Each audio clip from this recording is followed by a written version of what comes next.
Selos!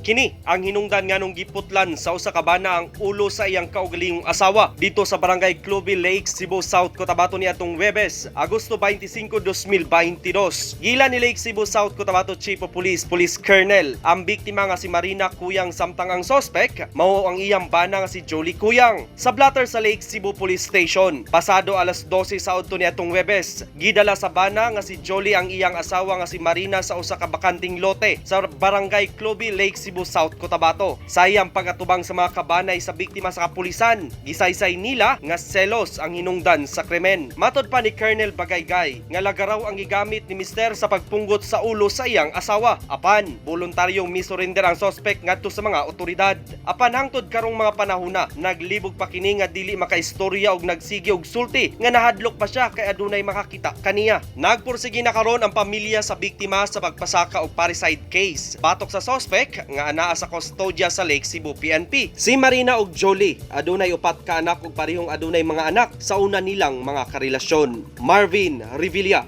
Newsline Philippines, Province of North Cotabato. Stay safe!